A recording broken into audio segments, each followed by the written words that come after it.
Hello aspirants, welcome back to my channel. यहाँ पे मैं पीसीएस मंत्रा की टेस्ट सीरीज़ जो आर ओ 2023 के लिए काफ़ी बेनिफिट होने वाला है उसको लेकर आई हूँ।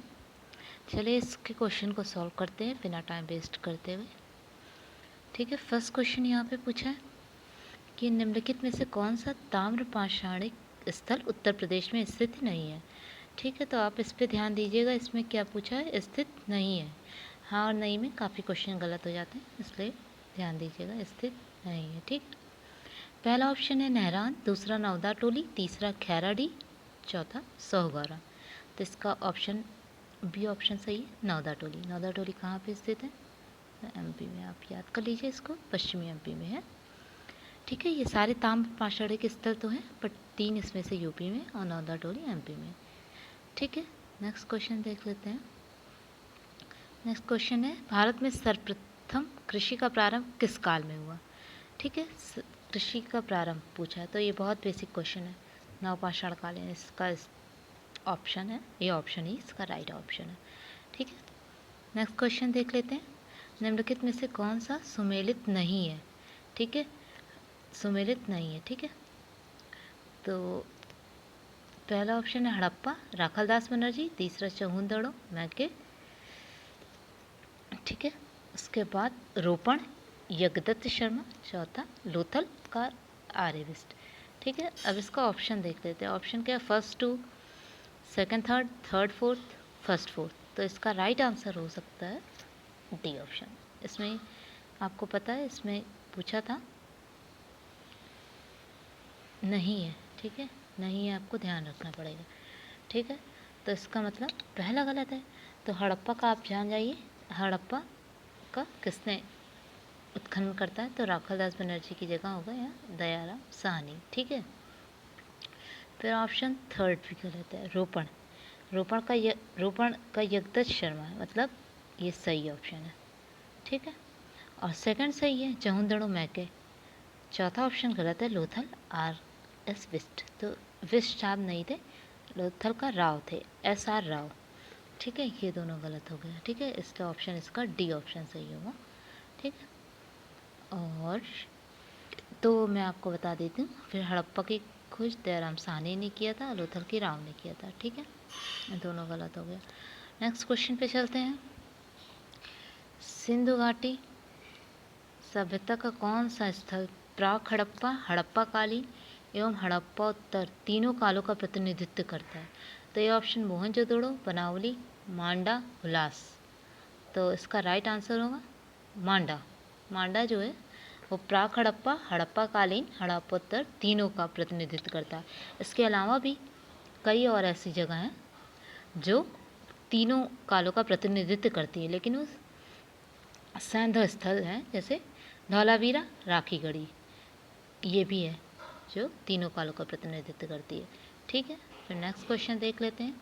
निम्नलिखित में से कौन सा सही सुमेलित है? ठीक है, ध्यान देना, सही सुमेलित है। दैमाबाद गोदावरी नदी, आलमगीरपुर यमुना नदी, सुतकांगेडोर दाश्क नदी, मांडा सिंधु नदी। तो इसका आंसर ही सही है, सुतकांगेडोर। इसमें सही सुमेलित भी पूछा है।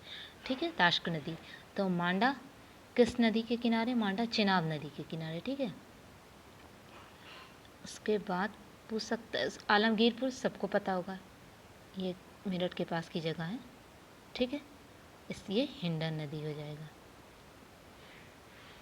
ठीक, उसके बाद दैमाबाद गोदावरी नहीं होगा, दैमाबाद यहाँ पे होगा प्रवरा नदी। ठीक है,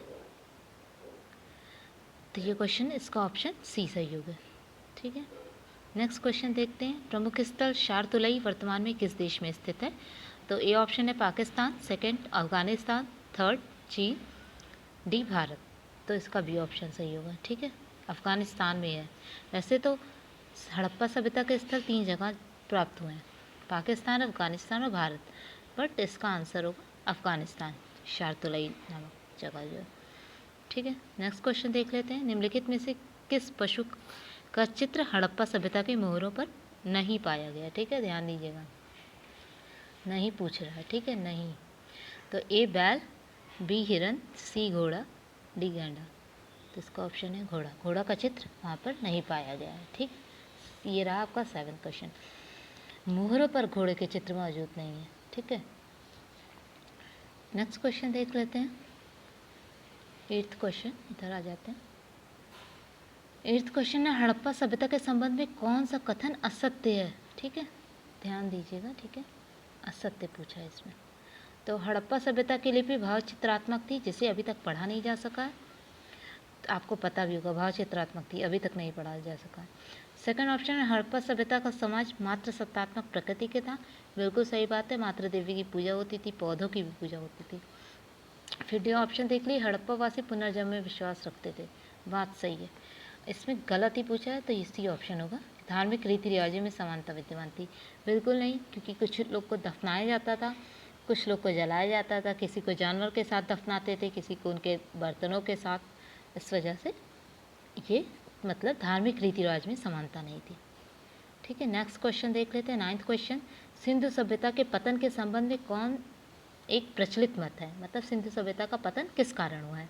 ठीक है, आप बेसिक क्वेश्चन ये है, ये आप पढ़े होंगे, तो इसको देख लेते हैं। इसका ऑप्शन ए है, बाढ़ और भूकंप जैसी प्राकृतिक आपदा। सेकंड, नदी मार्ग परिवर्तन। थर्ड, आर्यों का आक्रमण। आपको पता है, इसको आप पढ़ेंगे तो एक मत नहीं है, ये तीनों मत हैं।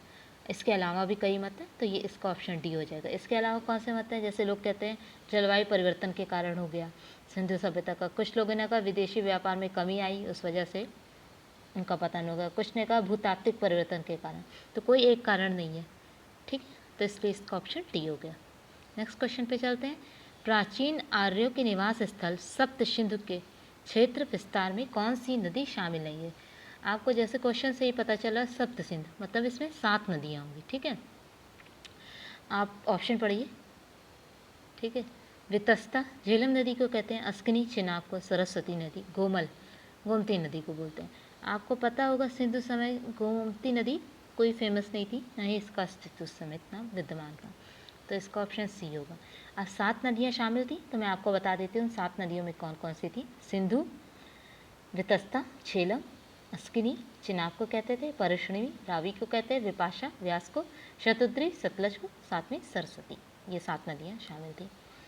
ठीक है, नेक्स्ट क्वेश्चन देख लेते हैं। शतपथ ब्राह्मण किस वेद का ब्राह्मण ग्रंथ है। ठीक है, यजुर्वेद, ऋग्वेद, अथर्ववेद, सामवेद। तो इसका आंसर हो जाएगा ए, यजुर्वेद का है।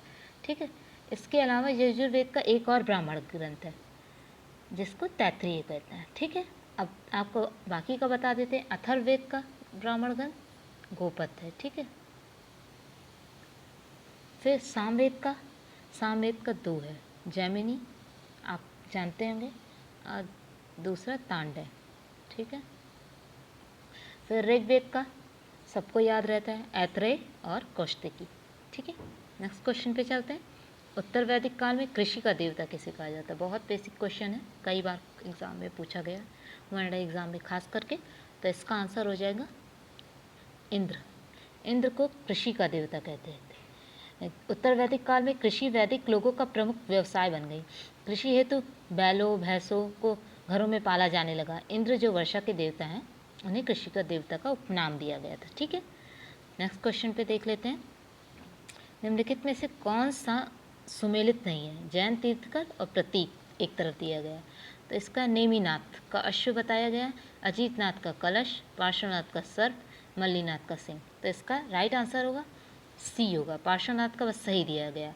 तो आपको बता देते हैं मल्लीनाथ का कलश है, ना कि सिंह, मल्लीनाथ का कलश हो गया। ठीक है, उसके बाद नेमिनाथ का इनका शंख था। ठीक है, उसके बाद सर्प। ठीक है, पार्श्वनाथ का सर्प सही है। अजीतनाथ का कलश बताया गया, ये भी गलत है, अजीतनाथ का हाथी था। ठीक है, ठीक हो गया। नेक्स्ट क्वेश्चन पे चलते हैं।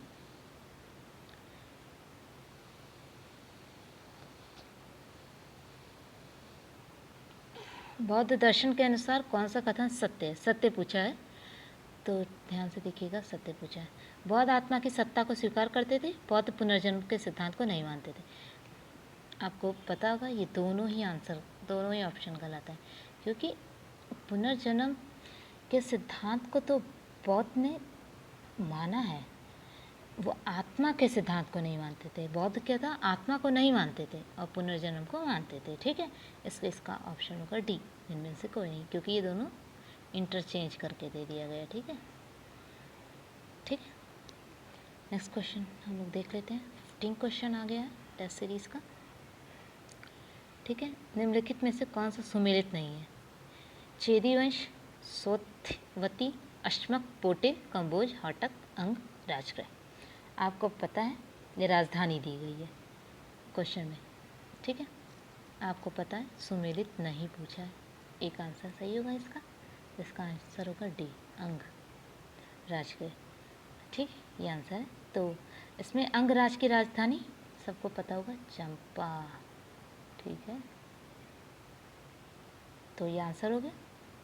और बल्कि राजगृह मगध की राजधानी थी। ठीक है, राजगृह, ये भी उस ऑप्शन आपको क्वेश्चन अपोजिट पूछ सकता है। ठीक है, बाकी ये तीनों सही हैं, ये तीनों का भी आप ध्यान रखिएगा। एक क्वेश्चन के साथ 4 क्वेश्चन आप तैयार करते चलिए।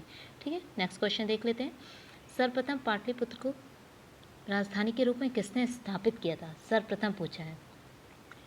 तो ए ऑप्शन है कनिष्क, सेकंड ऑप्शन है उदयन, प्रसेनजित, फिर डी ऑप्शन है बिंबिसार। तो इसका आंसर होगा उदयन।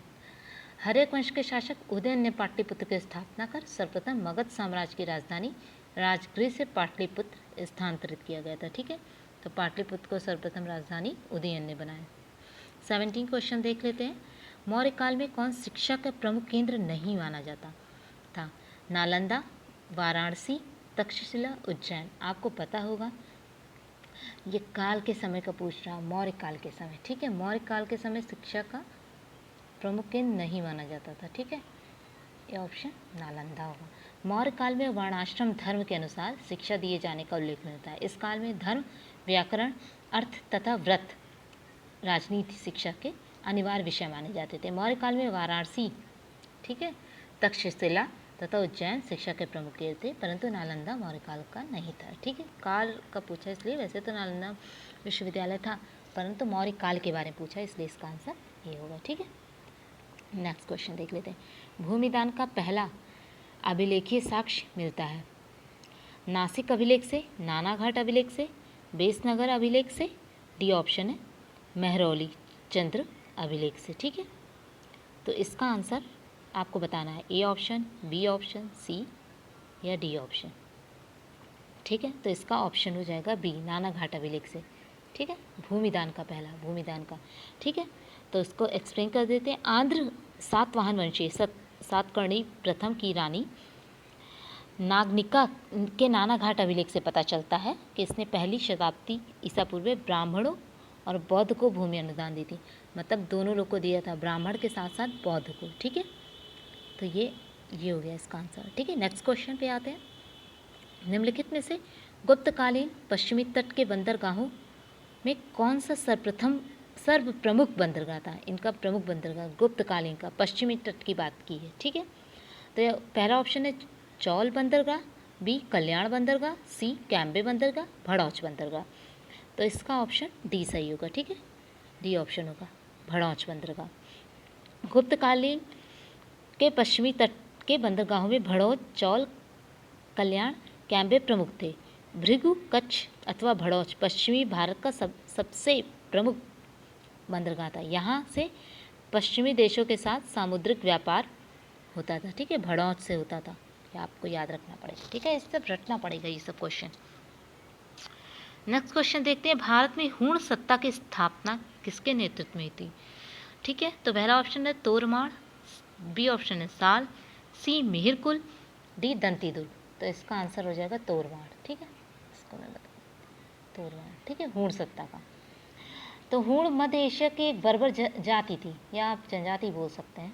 इसका प्रमुख आक्रमण स्कंदगुप्त के समय हुआ था। ठीक है, स्कंदगुप्त के समय हूणों का आक्रमण हुआ था प्रथम, जिसका नेतृत्व खुशनवाज ने किया था। जबकि हूणों का दोबारा आक्रमण तोरमाड़ के नेतृत्व में हुआ। उसने चंद्रभागा नदी के तट पर पवैया नामक स्थान पर अपना शासन स्थापित किया था।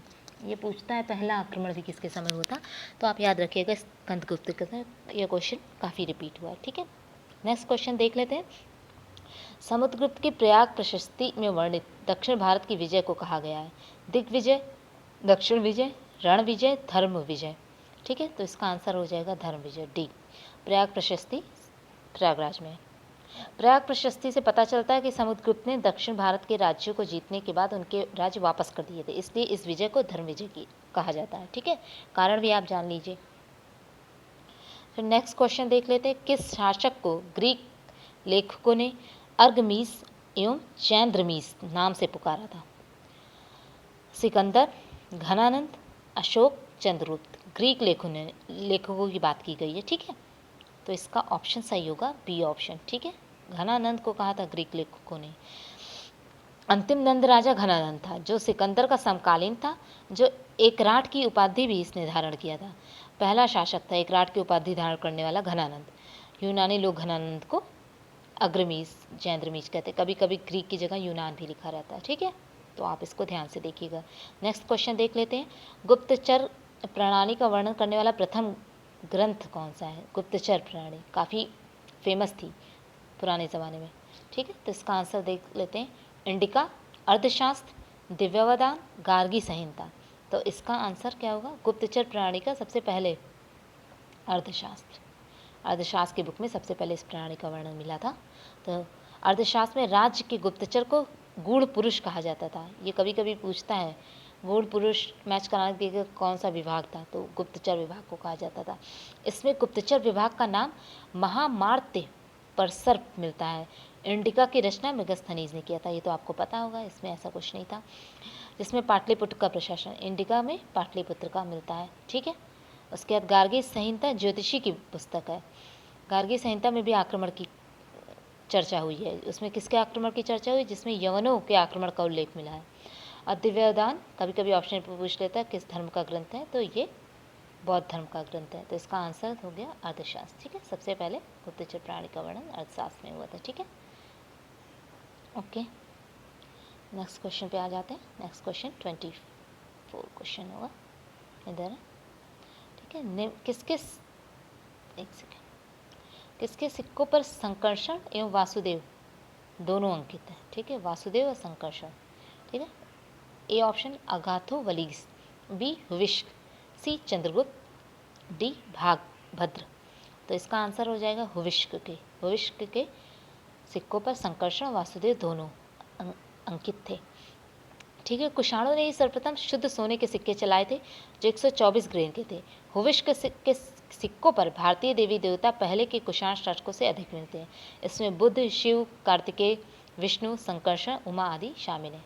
ऐसा नहीं है सिर्फ वासुदेव और संकर्षण, इसमें शिव जी भी, बुद्ध, उमा आदि का वर्णन है। ठीक है, नेक्स्ट क्वेश्चन देख सकते हैं हम लोग, निम्नलिखित में से मंदसौर प्रशस्ति की रचना किसने की थी? नंबर 1 ऑप्शन है वीरसेन साव, दूसरा हरिशेन, वत्स भट्टी, कालिदास सॉरी। तो इसका ऑप्शन होगा वत्स भट्टी। ठीक है, वत्स भट्टी कुमार गुप्त प्रथम का दरबारी कवि था। इसने 472 ईस्वी में मंदसौर प्रशस्ति की रचना की। वीरसेन शाह के बारे में भी जान लीजिए, कौन था ये? चंद्रगुप्त द्वितीय का युद्ध सचिव था।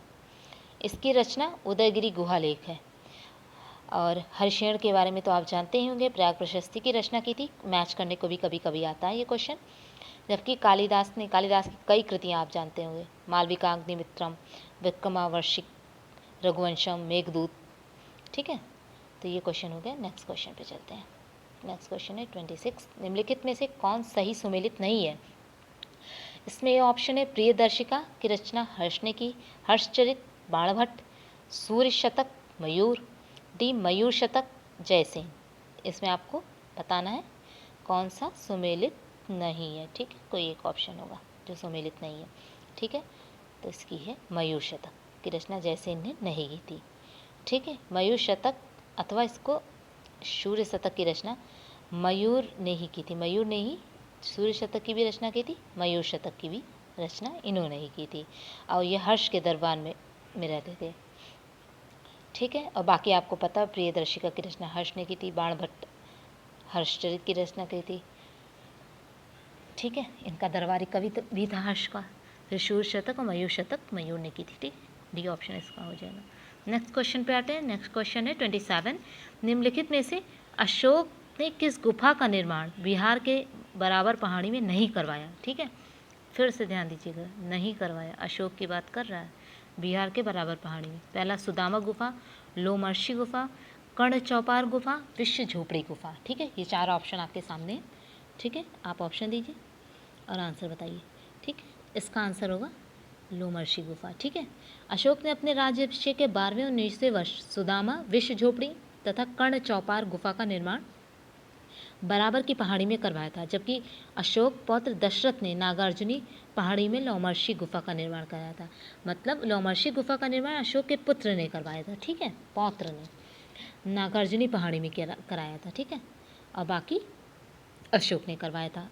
और ये सारी गुफाएं आजीवक संप्रदाय को दान में दी गई थी। ठीक है, नेक्स्ट क्वेश्चन देख लेते हैं। मौर्य करों में कौन सा एक प्रकार का धार्मिक कर था?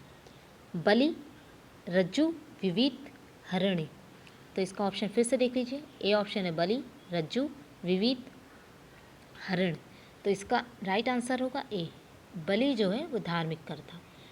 ठीक है, और रज्जु कौन सा कर था ये भी जान लीजिए। भूमि की माप के समय लिए जाने वाला कर रज्जु था। विविध चारागाह कर था।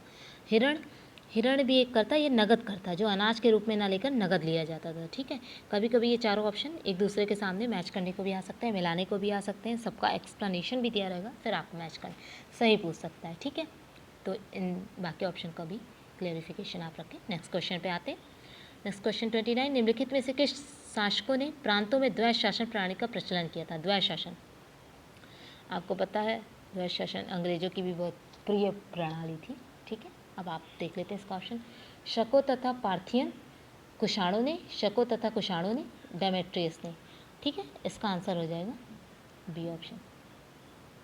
ठीक है, कुषाणों ने इसका किया था, द्वैध शासन का प्रचलन किया था। तो शको और पार्थियन ने क्या किया था? शको और पार्थियन संयुक्त शासन का चलन प्रारंभ किया। शको तथा कुषाणों ने पार्थियनों के माध्यम से क्षत्रपी प्रणाली थी, तो उसे इन लोगों ने शुरू किया था, कुषाणों ने क्षत्रपी प्रणाली शकों के साथ। ठीक है, नेक्स्ट क्वेश्चन देख लेते हैं। 30 क्वेश्चन पे आ गए हम लोग। शतमान सिक्के किस धातु के ढाले जाते थे? शतमान सिक्के, ठीक है, सोना, चांदी, तांबा, सीसा। फिर से पढ़ लीजिए, शतमान सिक्के की बात की गई। तो ठीक है, इसका आंसर राइट आंसर होगा इसका बी ऑप्शन। ठीक है, बी ऑप्शन चांदी। ठीक है, और चांदी के सिक्कों को शतमान कहा जाता था, तांबे के सिक्कों को काकिनी कहा जाता था। ठीक है, और सोने के सिक्कों को आपको पता होगा निष्कपल स्वर्ण कहा जाता था। ठीक है, ठीक है फ्रेंड्स, मैं इस वीडियो को पार्ट वाइज करूँगी क्योंकि वीडियो बहुत लंबा हो जाएगा, फिर आपको देखने में भी प्रॉब्लम होगी। ठीक है, तो नेक्स्ट क्वेश्चन, अभी फर्स्ट पार्ट में 50 क्वेश्चन करते हैं। ठीक है, निम्न में से किस शासक ने नालंदा विश्वविद्यालय की स्थापना करवाई? बहुत बेसिक क्वेश्चन है, आप सभी को पता होगा इसका आंसर। ठीक है, महेंद्र तृतीय ने। ठीक है, कुमारगुप्त की उपाधि महेंद्र तृतीय की है। ठीक है, अब इसमें आप तो कुमारगुप्त ढूंढ रहे होंगे, लेकिन कुमारगुप्त नहीं था। तो अगर आपको पता होता कि स्कंदगुप्त ने तो करवाया नहीं था, विक्रमादित्य ने कराया था, चंद्रगुप्त फर्स्ट ने नहीं करवाया था, तो आप इसको कैंसिल करके ये लगा सकते थे। ठीक है, कुमारगुप्त ने ही नालंदा विश्वविद्यालय की स्थापना करवाई थी। हम लोग को कुमारगुप्त ही रटा होता है, बट यहाँ पे उनकी उपाधि महेंद्र तृतीय की थी। ठीक है, इसलिए याद रखिए, जो बहुत शिक्षा का एक प्रमुख केंद्र था, बिहार के राजगीर के समीप स्थित है। ठीक है, नेक्स्ट क्वेश्चन हम लोग देख लेते हैं। निम्नलिखित में से कौन सा स्मारक पल्लव काल से संबंधित नहीं है? नहीं पूछा है, दोबारा से ध्यान दीजिएगा, पल्लव काल से। ठीक है, तो इसका ऑप्शन आप पढ़ लीजिए, पहले देख सकते हैं। कैलाश नाथ मंदिर, धर्मराज रथ, सी शौर मंदिर, लिंगराज मंदिर। पल्लव काल से संबंधित नहीं है, लिंगराज मंदिर होगा इसका आंसर। शौर मंदिर महाबलीपुरम में स्थित है, आपको पता होगा, इसका निर्माण पल्लव शासकों द्वारा किया गया था। यह राज सिंह शैली का प्रथम उदाहरण है, ये बहुत फेमस मंदिर है। फिर कैलाश मंदिर आप जानते होंगे, कांची में स्थित है। यह मंदिर राज सिंह शैली के चरमोत्कर्ष के समय की मंदिर है। ठीक, उसके बाद पल्लव का सबसे अलंकृत मंदिरों में से एक कौन सा है? कैलाश मंदिर। ठीक है, उसके बाद उड़ीसा में लिंगराज मंदिर का निर्माण सोमवंशी राजाओं द्वारा किया गया था। यह लिंगराज मंदिर पूर्ण विकसित नागर शैली का सबसे अच्छा उदाहरण है। ठीक है, नागर शैली में है। नेक्स्ट क्वेश्चन देख लेते हैं हम लोग। 33 क्वेश्चन है। निम्नलिखित शासकों में कौन वातापी कोंड की उपाधि धारण की थी, किसने? अभी सारे क्वेश्चन जो हैं वो एंशियंट हिस्ट्री के हैं, ठीक है। ऑप्शन आप देख लीजिए। महेंद्र वर्मन प्रथम, नरसिंह वर्मन प्रथम, परमेश्वरम वर्मन प्रथम, नंदी वर्मन द्वितीय। तो इसका राइट आंसर हो जाएगा बी ऑप्शन, नरसिंह वर्मन प्रथम ने वातापी कोंड की उपाधि धारण की थी, ठीक है। और कब धारण की थी? जब चालुक्य शासक पुलकेशन द्वितीय को पराजित किया था, उसकी राजधानी वातापी थी, तो उस पर अधिकार करने के पश्चात नरसिंह वर्मन ने वातापी कोंड की उपाधि धारण की थी, ठीक है। नेक्स्ट क्वेश्चन देख लेते हैं। पल्लव वंश का अंतिम शासक कौन था? अपराजित, दंतीदुर्ग, परमेश्वर वर्मन, भद्रवर्मन, ठीक है। इसका राइट आंसर होगा अपराजित, ठीक है। ये ऑप्शन इसका राइट होगा, टिक कर देते हो, इजी होगा आपको। कांची के पल्लव वंश का संस्थापक सिंह वर्मा था, जबकि उनका वास्तविक संस्थापक सिंह विष्णु था। अंतिम महत्वपूर्ण पल्लव शासक अपराजित वर्मन था, जबकि अंतिम शासक कंप वर्मा था, ठीक है। कभी कभी क्वेश्चन में पूछते पल्लव का अंतिम शासक, तो आप बता सकते कंप वर्मा, ठीक है। इनकी राजधानी सबको पता होगा कांची थी। कावेरी नदी को पल्लव को प्रिय कहा जाता था, ठीक है। नेक्स्ट क्वेश्चन देख लेते हैं। हिंदू जैन बौद्ध तीनों धर्म की प्रतिनिधित्व करने वाली गुफा, ये क्वेश्चन आया हुआ है, ठीक है। किसी न किसी क्वेश्चन पे आप देखिएगा किसी एग्जाम में। पहला ऑप्शन है नासिक, सेकंड है एलोरा, थर्ड पीतलखेड़ा, फोर्थ अजंता, ठीक है। इसका राइट आंसर होगा एलोरा। एलोरा में बौद्ध धर्म, ब्राह्मण धर्म और जैन धर्म से संबंधित गुफाएं मिलती हैं। इसमें टोटल 34 गुफा थी। जो पहले 1 से 12 तक की जो गुफा है वो बौद्ध धर्म की है, फिर 13 से 29 हिंदुओं की और 30 से 34 जैन धर्म से संबंधित। क्वेश्चन आ चुका है, आप इसको याद कर लीजिएगा, ठीक है। नेक्स्ट क्वेश्चन देखते हैं। उत्तर रामचरित्रम के रचयिता कौन है, ठीक है। डायरेक्ट क्वेश्चन है। ए ऑप्शन है विल्लड़, बी भवभूति, थर्ड है हेमचंद, डी जयदेव, ठीक है। इसका राइट आंसर होगा बी भवभूति ने। इसका भवभूत ने उत्तर रामचरित्रम के रचयिता कौन है, तो भवभूत है, ठीक है। इसका राइट आंसर हो गया बी ऑप्शन, ठीक। मैं आंसर टिक कर देती हूँ ताकि आपको इजी पड़ेगा, ठीक है। नेक्स्ट क्वेश्चन हम लोग देख लेते हैं। मोहम्मद गौरी गजनी जाते हुए किसके द्वारा मारा गया था, ठीक है। ये भी क्वेश्चन पूछा हुआ है, ठीक है। आपका रिवीजन हो रहा होगा यहाँ पे, तो ठीक है। मोहम्मद गौरी गजनी जाते समय किसके द्वारा मारा गया था? तो पहला ऑप्शन है जयचंद द्वारा, मलिकों द्वारा, पृथ्वीराज चौहान द्वारा, खोखरो द्वारा, ठीक है। तो इसका राइट आंसर होगा खोखरो, ठीक है। क्वेश्चन ऐसे भी पूछता है गजनी का गौरी का आखिरी अभियान किसके विरुद्ध था? तो खोखर जनजाति, ऐसे क्वेश्चन पूछता है। यहाँ पे थोड़ा सा लैंग्वेज चेंज करके पूछा हुआ है, ठीक है। और मोहम्मद गौरी के बारे में तो आप काफ़ी जानते होंगे, ठीक है। नेक्स्ट क्वेश्चन पे आ जाते हैं। ज़्यादा डिटेल एक्सप्लेनेशन करने से वीडियो काफ़ी लंबी हो जाती है, ठीक है। अभी इधर ही है, ठीक है। नेक्स्ट क्वेश्चन है। मृत्यु के उपरांत कुतुबुद्दीन ऐबक को कहाँ दफनाया गया था? लाहौर में, रावलपिंडी में, इस्लामाबाद या दिल्ली, ठीक है। इसका राइट आंसर होगा लाहौर में, ठीक है। राइट आंसर है लाहौर में। आपको पता होगा कि कुतुबुद्दीन ऐबक की मौत चौगान खेलते समय घोड़े से गिरकर हो गई थी, तो उसे लाहौर में दफनाया गया था। कुतुबुद्दीन ऐबक गुलाम वंश का संस्थापक था। ऐबक जनजाति का तुर्क था वो। ऐबक को पील बख्श, हाथियों का दान देने वाला कहा जाता था। लाख बख्श कहते थे क्योंकि वो लाखों का दान देता था। कुरान खां और हातिम द्वितीय भी कहा गया है। इसकी उपाधियाँ कभी कभी क्वेश्चन में ये भी पूछ लेता है, ठीक है। 39 क्वेश्चन है। बलबन का जन्म तुर्कों के किस संप्रदाय में हुआ था? अपने आप को बलबन किस संप्रदाय का बताता था? ये क्वेश्चन भी आ चुका है। तो ये ऑप्शन है इलवरी, दूसरा खिम्फाई, तीसरा गुज, चौथा करगुल। तो इसका राइट आंसर है इलवरी।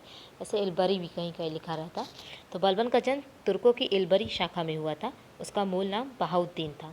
जब वह सुल्तान बना तो उसने गयासुद्दीन की उपाधि धारण की थी। उसका एक अन्य उपाधि उलूग खां थी। बलबन को द्वितीय इलबरी वंश का संस्थापक कहा गया, ठीक है। नेक्स्ट क्वेश्चन 40 क्वेश्चन पे हम लोग आ गए हैं।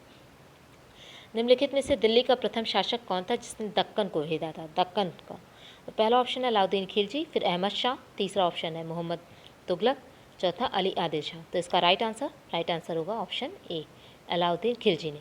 अलाउद्दीन महावत खां, शाहजहां एवं औरंगजेब ने अपने सामरिक एवं राजनीतिक जीवन की शुरुआत दक्कन से ही की थी।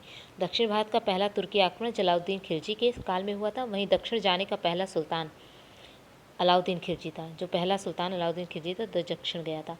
अलाउद्दीन खिलजी के दक्षिण अभियान का मुख्य उद्देश्य धन प्राप्ति था। अलाउद्दीन खिलजी के समय में दक्षिण भारत की विजय का प्रमुख श्रेय मलिक काफूर को जाता है। ठीक है, इसको इन्होंने खरीदा हुआ था।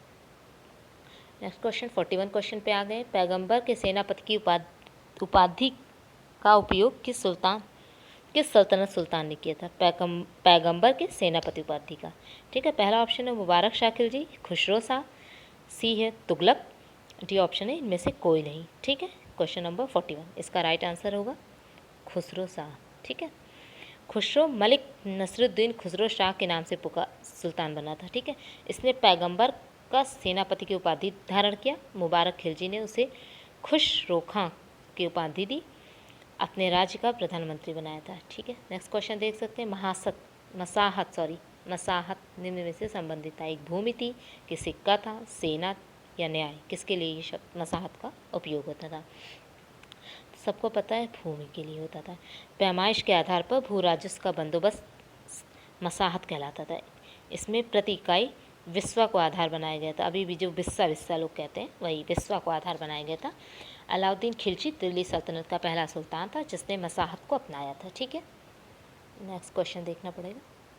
ठीक है, हम लोग उधर आ जाते हैं। क्वेश्चन नंबर 43, अमीर खुसरो ने अपनी रचना आशिका किसके आदर्श पर लिखी है? ठीक है, रायकरण, देवल रानी, खिज्र खां, अलाउद्दीन खिलजी। इसका राइट आंसर है खिज्र खां। आशिका देवल देवी एवं खिज्र खान के प्रेम संबंधों पर आधारित पुस्तक है। उन्होंने 1315 ईस्वी में इस पुस्तक का लेखक खिज्र खां के आदेश पर किया था। खिज्र खां, इसी में अमीर खुसरो कहते हैं कि यदि मैं भारत की प्रशंसा करता हूँ तो मुझे पक्षपाती न समझा जाए। इस पुस्तक में अमीर खुसरो मंगोलों द्वारा स्वयं के बंदी बना लिए जाने की भी सूचना दी है। ठीक है, नेक्स्ट क्वेश्चन है राष्ट्रकूट साम्राज्य का संस्थापक कौन था? बहुत इजी क्वेश्चन है। कृष्ण प्रथम, दंती दुर्ग, गोविंद द्वितीय, इनमें से कोई नहीं। आपको इसका आंसर पता होगा, दंती दुर्ग। राष्ट्रकूट साम्राज्य का संस्थापक दंती दुर्ग था।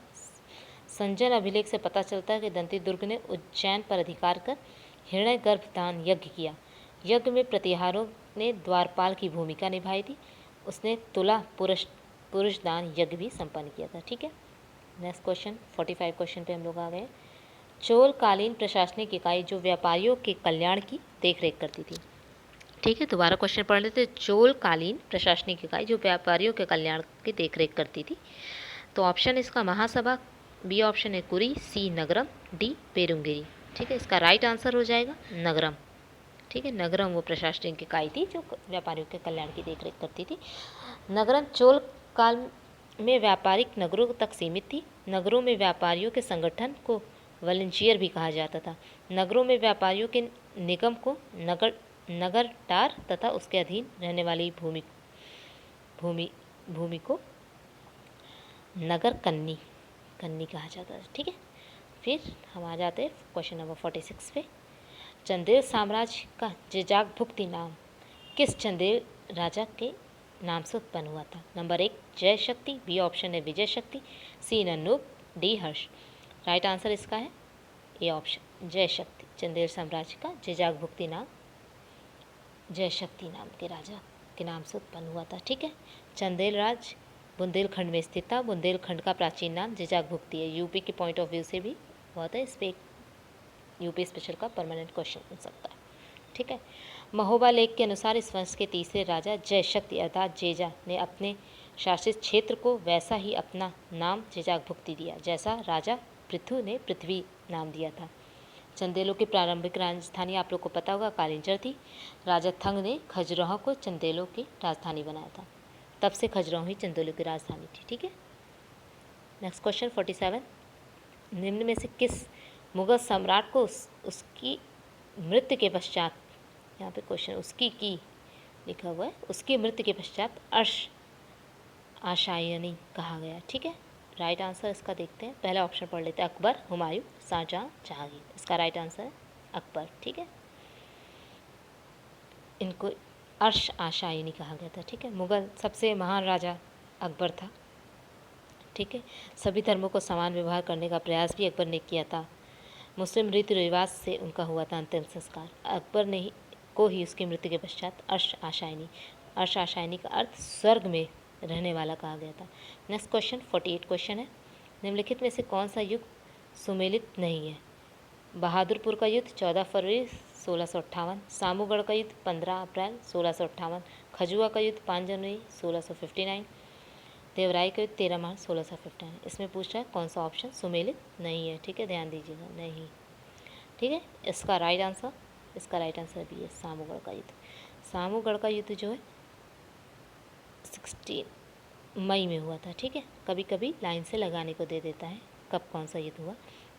आपको पता है दारा शिकोह औरंगजेब के युद्ध हुआ था, इसमें दारा शिकोह पराजित हो गया था। ठीक है, और इसी युद्ध के बाद औरंगजेब ने अपना राज्याभिषेक कराया था। बहुत इंपॉर्टेंट युद्ध है, कभी कभी यही क्वेश्चन पूछ लेता है सामूगढ़ का युद्ध किसके बीच हुआ था, तो दारा शिकोह और औरंगजेब के बीच। नेक्स्ट क्वेश्चन पे आ जाते हैं, शिवाजी और जयसिंह के मध्य पुरंदर की संधि कब हुई थी? डेट पूछा है। ठीक है, आप जान जाइए इसका आंसर। तो 65 में हुई थी, लेकिन अब इसमें देखिए आप ये ऑप्शन तो तुरंत अगर आपको 65 याद है तो ये ऑप्शन 2 कट गए, आपके पास बी और सी ऑप्शन बचा है। बट अभी भी आपको एग्जैक्ट डेट इसमें इतनी पास के अब क्वेश्चन तो पीसेस में नहीं आते, बट फिर भी आप देख लीजिए 11 जून 1665 ईस्वी को शिवाजी और जयसिंह के बीच पुरंदर की संधि हुई। संधि के कारण शिवाजी की छवि को बहुत नुकसान हुआ। इसी संधि के फलस्वरूप शिवाजी ने अपने पुत्र संभाजी को 5000 घुड़सवारों के साथ मुगल सेना में भेजने की सहमति दी थी। ठीक है, फिर आप नेक्स्ट क्वेश्चन पे आ जाते हैं हम लोग, क्वेश्चन नंबर 50। बाबर का वजीर निजामुद्दीन बाबर के अंतिम समय में हुमायूं के स्थान पर किसने बाबर का उत्तराधिकारी बनाना चाहता था? बाबर, ठीक है, बाबर हुमायूं के स्थान पे किसे, जो उसका वजीर था बाबर का, निजामुद्दीन बाबर के अंतिम समय में हुमायूं के स्थान पर किसे बाबर का उत्तराधिकारी बनाना चाहता था? क्वेश्चन ध्यान से पढ़िएगा। ठीक है, तो अमीर उवैस, बी ख्वाजा गाजी, मेहदी ख्वाजा, हिंदू बेग। तो इसका राइट आंसर हो जाएगा सी ऑप्शन। ठीक है, मेहदी ख्वाजा। बाबर का वजीर निजामुद्दीन एक योग्य प्रशासक एवं वीर योद्धा था। वह लगभग सभी युद्धों में सक्रिय रूप से भाग लिया था।